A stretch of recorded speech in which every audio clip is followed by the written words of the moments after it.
when the sun is just a whisper in the sky, before the birds cry out in chorus, and the earth begins her daily hum, God speaks.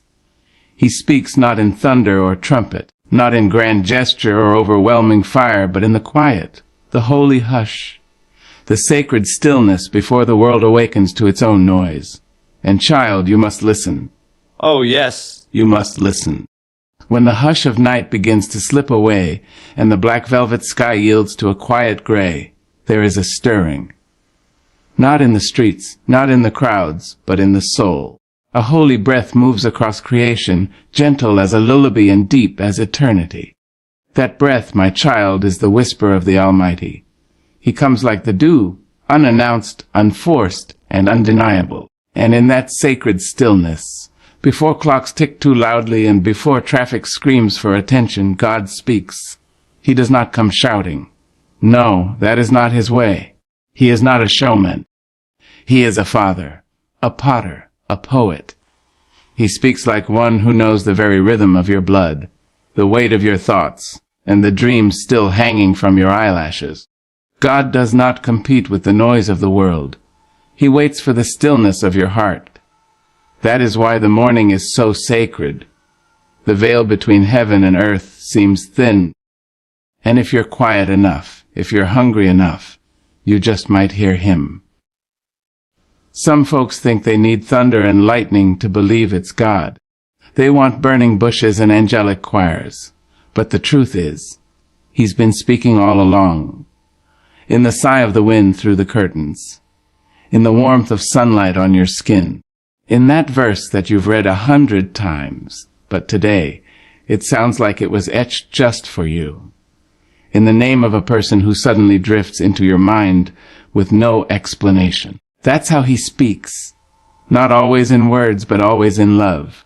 And oh, how tender is his morning voice. You can feel it before you hear it. It enters like peace. Like an answer before you even know the question. Like a hand on your shoulder that makes you weep. Not out of sorrow, but out of recognition. Because the voice of God sounds like home. It sounds like everything you've been chasing in people, in places, in plans. And in the morning, when the world hasn't crowded your mind, he meets you there. No pretense. No performance. Just presence. You don't need to be perfect to hear him. You don't need to have fancy words or spotless pasts. You just need to be present.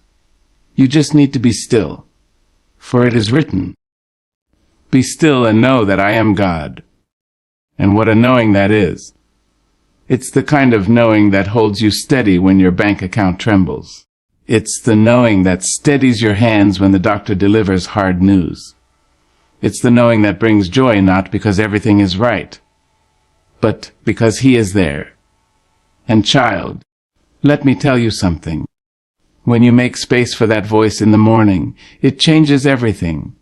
You don't walk into your day the same. Your steps are firmer. Your words are kinder. Your eyes are softer. Why? Because you have been with the Lord. And when you sit in the presence of peace, peace will follow you. When you commune with wisdom, wisdom will guide you. When you've been touched by grace, grace will pour from you. The world will try to make you forget. The phone will buzz, the demands will rise, and the deadlines will loom. But oh, if you have heard him in the morning, you'll remember who you are. You'll remember whose you are. You'll remember that you are not a slave to fear, or anxiety, or business. You are a child of the Most High, walking through your day with the quiet power of someone who has already received their marching orders. That's what the morning does. It orders your soul. It realigns your spirit. It reminds you that while the world may ask for your hustle, heaven asks for your heart. There is something holy about being awake while the world still sleeps. Something sacred about giving your first thoughts to God, not to news, not to noise. Because the first voice you hear in the morning often becomes the loudest voice you carry all day. Let that voice be God's. Let his truth drown out the lies that say you are not enough. Let his assurance steady the shaking inside you. Let his promises blanket your mind like armor. And let us not pretend it is always easy. Some mornings the bed feels safer than the world.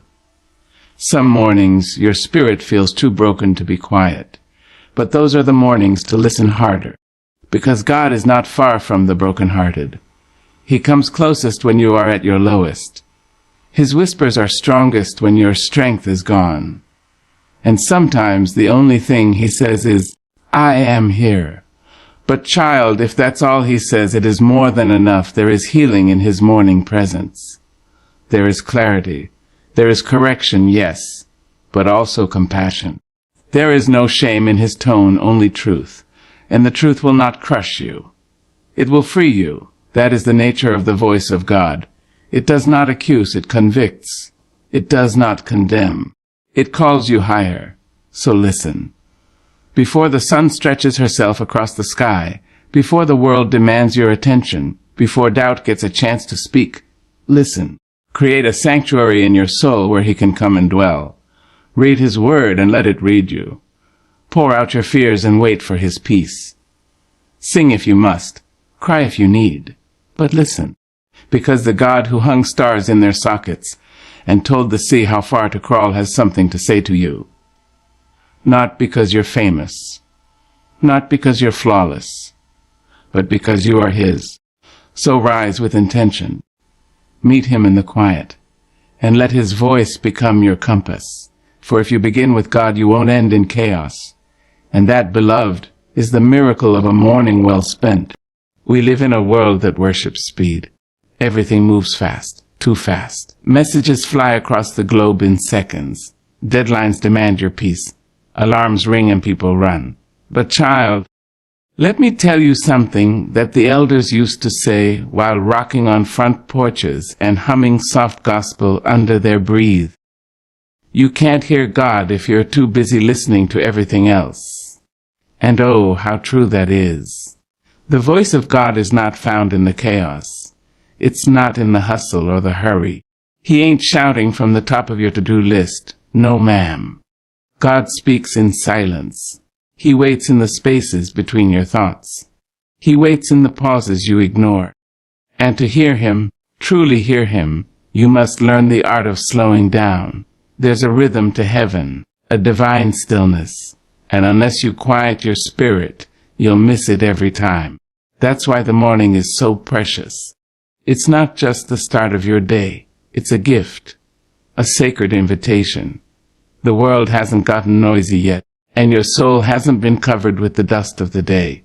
It's the perfect time to be still, to be present, to listen. But what do we do instead? We wake up and grab our phones. We scroll through other people's lives before we've even spoken to the giver of life. We drink coffee before we drink from the well of God's word. We feed our anxiety before we feed our spirit. And we wonder why we feel empty before noon. Now don't get me wrong. There's nothing wrong with work, with responsibility, with ambition. But baby, when those things outrun your connection with God, you will find yourself climbing ladders that lead to nowhere. Because success without peace is just a faster road to burnout.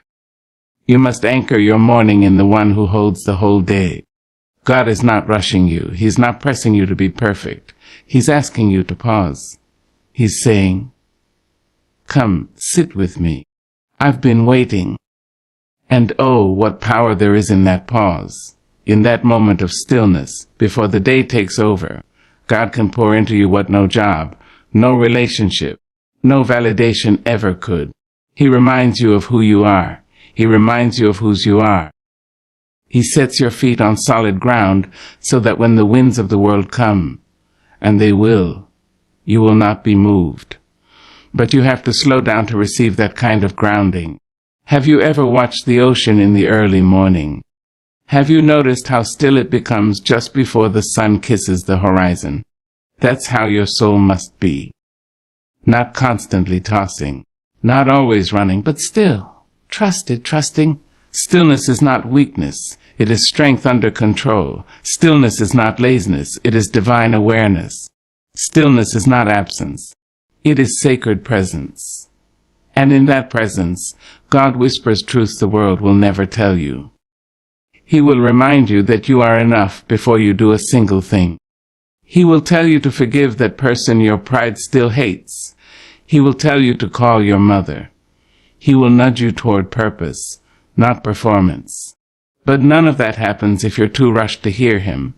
See, the enemy of your soul wants you busy, not fruitful, just busy. He wants you distracted. He wants your mind racing, your schedule full, your heart numb. Because a distracted soul doesn't hear divine instruction. A hurried heart can't hold heavenly wisdom. That's why the world celebrates being booked and busy. But heaven calls you to be still and blessed. So how do you slow down? You start by saying no. No to the pressure of perfection. No to the addiction of always being available. No to the lie that rest must be earned. You carve out time.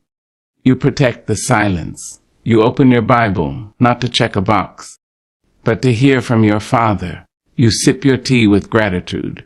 You light a candle and invite peace into the room. And most of all, you listen. Not with your ears alone, but with your spirit. And don't you think for 1 second that slowing down is easy. No, it takes courage. It takes rebellion against the systems that scream, do more, be more, get more. But beloved, your worth is not measured by how many things you accomplish in a day. Your worth is anchored in the fact that you are made in the image of a God who rested. If God, who created the galaxies, who flung stars into space and called them by name, if he rested, then so must you, and not just any rest, intentional rest, holy rest, morning rest, because when you slow down in the morning, you give your soul time to breathe before the day steals your attention. You let your spirit take root before the winds blow. You align your thoughts with heaven before the world tries to define your day. And let me tell you something powerful. When you start your day with God, you start from victory. You don't chase peace, you carry it. You don't search for answers, you walk in wisdom. You don't wait for affirmation, you live from identity. All because you slowed down. All because you paused long enough to listen. So tomorrow, when the alarm goes off and your mind begins to run, stop. Sit on the edge of the bed. Take a breath. Speak his name. Jesus. Just one word. And wait. Feel the peace rise. Let his spirit meet you there in the hush. Let his word fall like dew on your heart, and watch how your day transforms. You see, the secret is not in doing more. It's in doing less with him. God does not demand your business. He desires your presence. And in the morning, before the world gets loud, he is calling you softly, lovingly, faithfully. Listen and live. There is a sweetness in the way God speaks to the human soul. A gentleness, like the brushing of a mother's hand against the cheek of her sleeping child. It is not thunder, though he can thunder. It is not fire, though he can burn. No, his voice in the morning is the sound of love itself. It is patient. It is knowing. It is tender. And it is tailored just for you. You see, when God speaks in the early hours of the day, he does not come with the language of condemnation. He does not greet you with a list of your failures. He does not rehearse your shame. That is not his way. That is the language of the world, the tone of the accuser. But the voice of God, oh, child, the voice of God calls you beloved. The voice of God calls you worthy. It reminds you that you are not defined by your yesterdays, but by his eternal love. And when that love rises with the morning light, it touches every wound in you with healing hands. For what else can soothe the ache of your soul but the assurance that you are seen and known and still chosen? That is the music of the morning voice of God. He speaks identity into your being. He sings your name into courage, and he calls you not by your sin, but by your destiny. Listen closely. He says, "You are mine," and in those 3 words is a lifetime of grace. He says, "You are forgiven," and in that one truth, every chain breaks. He says, "You are not alone," and suddenly, even the silence doesn't feel so empty. This is the personal, deliberate, loving tone of your Creator, not distant, not formal, but familiar, like a father leaning in close to tell his child, "I'm proud of you." He speaks to your spirit in ways no one else can. When you feel exhausted from battles no one sees, He knows. When you cry into your pillow, silent tears in the darkness, He sees. And when your heart can no longer find the words to pray, He still hears. For He knows you. Not the mask you wear, not the performance you put on, but the raw, unedited yearning you. And that is why His voice is so life-giving, because it comes from one who truly knows you and loves you still. He does not need your polish. He does not require your perfection. He comes to your brokenness, not in disgust but with delight, ready to make beauty from the ashes. You see, God is not like man. People will speak to the version of you that they see, the one you show them. But God speaks to the version of you that He made. He speaks to the child before the trauma. He speaks to the dream before the disappointment. He speaks to the purpose before the pain. And each morning, He calls that version of you to rise again. He knows what you need to hear before you say a word. Maybe you need to be comforted. Maybe you need to be reminded. Maybe you need to be corrected. But always, always, you need to be loved. And He does that, unfailingly, generously, daily. He will whisper strength into your weakness. He will place His word like a balm on your anxious heart. He will open your eyes to something beautiful. Maybe a sunrise, maybe a scripture, maybe a song that drifts through the window just in time to catch your spirit. That's how He does it. Not loud, but unmistakable. And you don't need to perform for that voice. You don't need to earn it. All you need is a willing ear and a soft heart. His words aren't reserved for the holy few. They're for the hurting, the hungry, the humble. And when you come to Him in the morning with your coffee and your questions, with your bedhead and your burdens, He will meet you there, because love is not afraid of your mess. It enters into it and transforms it. His voice is a mirror, too, but not like the kind the world holds up.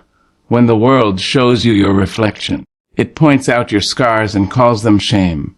But when God speaks, He shows you your scars and calls them stories. He calls them survival. He calls them strength, because His love never diminishes your truth. It redeems it. And let me tell you, beloved, there's power in knowing that God speaks directly to you. There's power in knowing that heaven is not far off or indifferent. The Creator of stars leans down to speak into the life of someone like you. That alone should make you sit up a little straighter. That alone should make you walk into your day with dignity, because if God has spoken over your morning, no weapon formed against you can prosper in the afternoon. Now don't be mistaken. His voice may not always come the way you expect. It might not sound like a shout or a sermon. Sometimes it sounds like conviction in your spirit when you're about to say something you shouldn't. Sometimes it feels like a pull on your heart to check on someone, to give, to forgive, to pause. And sometimes it's as simple as peace when nothing around you makes sense. That's still God speaking. He doesn't have to say much to say everything. One word from Him can reroute your entire life. One whisper can unclench the fist of fear in your chest. One verse can hold you when everything else is falling apart. And when you learn to recognize that voice, when it becomes more familiar than the noise of the world, you start to live differently. You speak differently. You love differently. Because when you've heard from love itself, you can't help but let that love overflow. So I say to you now, as tenderly as He says it to you each morning, listen. Let His voice be the first you hear, the one you cherish, the one that shapes your thoughts and steadies your steps. Because when God speaks to you personally, it means you are no longer walking through life alone. You are walking with direction, with favor, with hope. And that, beloved, is a gift worth rising early for. There is a silence that falls sometimes, so heavy it feels like a weight across your chest. A quiet that stretches too long, a stillness that begins to ache. You kneel, you speak, you wait, and nothing. No whisper, no sign, no holy nudge. And you wonder with a trembling heart and eyes turned to heaven, Lord, where are you? Ah, beloved, let me tell you something the old mothers used to say in the back pews of the church. The teacher is always silent during the test. Yes, even God, gentle and mighty, ever near and always watching, has moments when his voice falls quiet. And it is not to punish you, no. It is to prepare you. Because the silence of God is not his absence. It is his strategy. See, when God is quiet, he is not far. He is watching, working, waiting for your trust to deepen.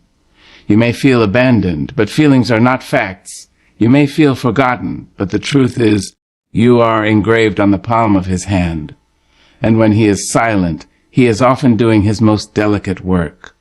He is rearranging circumstances, softening hearts, and strengthening your spirit. But he does it in the quiet, because some work is too holy for noise. Child, we've been raised in a world that fears silence. The moment we hear nothing, we grab our phones, turn on a screen, fill the air with sound. But in the divine realm, silence is not emptiness. It is invitation. God's silence beckons you deeper, past the place of feelings, into the place of faith. And faith, my dear, is not built on constant confirmation. Faith is built when you stand in the dark with no flashlight and say, I still believe. Do you remember Job, a man upright and righteous, yet stripped of everything he loved? And in the middle of his loss, he cried out to God, and for a time, God said nothing. But that silence did not mean Job was forsaken. That silence meant God was listening, watching, trusting Job to hold on. And oh, when the silence finally broke, the voice of God came with thunder, wisdom, and glory that lit the skies. Sometimes silence is God's way of tuning your ears. When everything around you grows still, your soul becomes more attentive. You begin to notice things, small things. The softness of your breath, the beating of your heart, the way his word still carries life even when it's not shouted.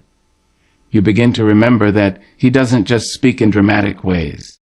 He speaks in memory, in creation, in presence in you. And yes, it hurts. It hurts to feel like heaven has gone mute. It hurts when your prayers feel like they hit the ceiling and fall back into your lap. But know this, child, God's silence is not the same as rejection. He is not ignoring you. He is inviting you to grow. Because faith that only functions when God is loud is a fragile faith. But faith that survives the silence is faith that can move mountains. Let me ask you something tender. When he was speaking, were you listening? Sometimes God grows quiet because he already spoke, and we ignored it. Sometimes we asked for confirmation of what we didn't want to obey, and in his silence, he allows the weight of his last word to settle in us. Not to shame us, but to stir us back to remembrance. To call us back to the place where we first heard him say, go, wait, forgive, trust. And yet sometimes God grows silent, not because you've done something wrong, but because he's strengthening what's right. A baby bird learns to fly not because the mother hovers, but because she steps back. She lets the wind do what only the wind can do.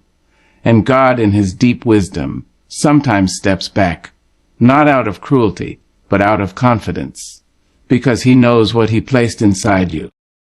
He knows the prayer life you're building. He sees the strength forming in your silence. He sees the worship rising from your wilderness. And when you lift your hands in a room full of questions, when you praise in the middle of a pause, when you say, though he slay me, yet will I trust him. That, child, is faith at its finest. Let us not forget Jesus himself walked through divine silence.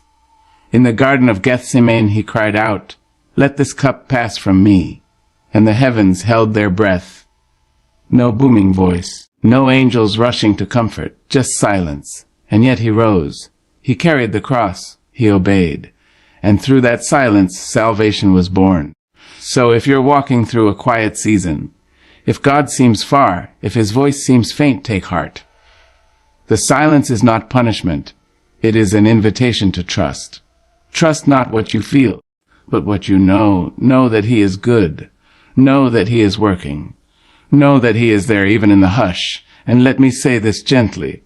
Do not despise the silence. Cherish it.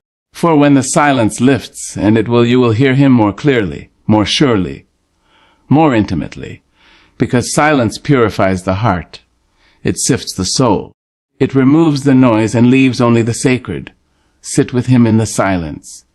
Bring your questions, your ache, your longing, and then wait. Wait with reverence. Wait with expectation.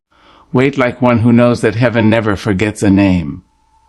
And while you wait, speak the promises he already gave you. Remind your heart that he is faithful, even when you cannot feel him. Remind your soul that he is near, even when he is quiet. Remind yourself that silence is not the end of the conversation. It's just a pause before the next chapter begins. Because when God breaks his silence, he never speaks small. He speaks breakthrough. He speaks healing. He speaks restoration. He speaks love that wraps around you like morning light through an open window. And when that voice returns, when it comes rushing back like a river after drought, you will understand that the silence was not God turning away. It was God drawing you close, inviting you to hear with new ears, to believe with deeper faith, and to walk with unshakable trust. So be still, dear heart. Be still. God may be silent, but he is not gone. And when he speaks again, oh, it will be worth the wait. When the Lord speaks in the stillness of the morning, his words are not meant to settle in your ears alone. They are meant to settle in your soul and stir your feet. His voice is not idle. His voice is not ornamental. It is alive. It is active. It is calling you not just to hear, but to move. Because, child, listening to God without obedience is like holding a seed in your palm and never planting it. Potential with no harvest, beauty with no birth.